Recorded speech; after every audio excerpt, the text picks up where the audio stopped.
Turning our attention now to the ASX, here's Matt Birney and Bulls and Bears with the latest public company views and interviews. Welcome to Bulls and Bears, brought to you today by Mineral Explorer American West Metals, ASX code AW1. I'm Matt Birney and I'm joined now by the Managing Director of American West Metals, Dave O'Neill. Hi, Dave. Hi, Matt. Okay, so American West has a substantial zinc, copper and indium resource at its West Desert project in the USA and a high-grade zinc-silver resource at its Seal deposit in Canada. More recently, the company tabled a brand new copper discovery at depth at its Storm project, also in Canada alongside its Seal project. Storm has previously thrown up some eye-watering shallow copper drill intersections, and the move to go deep now appears to be paying dividends. Okay, Dave, I want to get into that deeper copper discovery in a minute, but firstly, just remind me some of the best shallow drill intersections at your Storm project. Sure thing, Matt. Yeah, I mean, that's what got us into the Storm project to start with. But look, we've hit 19 metres at 3.41%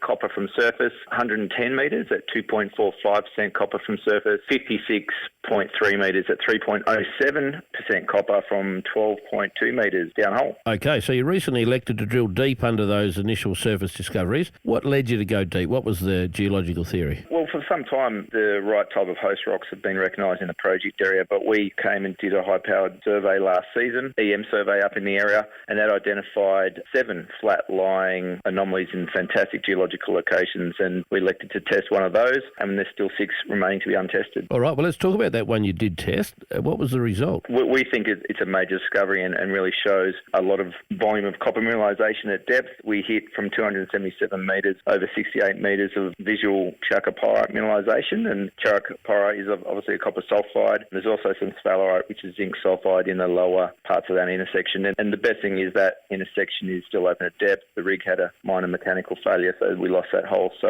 very exciting. Now, like a lot of other companies, I know you've been doing some ore sorting test work where you mechanically sort the waste from the mineralised ore. What sort of grades are you managing to get your ore up to at that project? Well, at this stage, it's very preliminary work. We've got over 53% copper, which is, one of the highest DSO or direct shipping ore products globally for copper. So super exciting, very simple mineralogy with chalcocite dominant, which is again a copper sulfide, which runs about 80% copper at surface. So it's a very low cost and pathway to potential production for us. Dave O'Neill from American West Metals, thanks for joining me on Bulls and Bears today. And remember, we're only here to give you information, not advice, which you should of course seek independently. I'm Matt Birney and this is Bulls and Bears. For more public company CEO interviews, go to the Money page on the 6PR, 2GB and 3AW websites and click the Public Companies tab.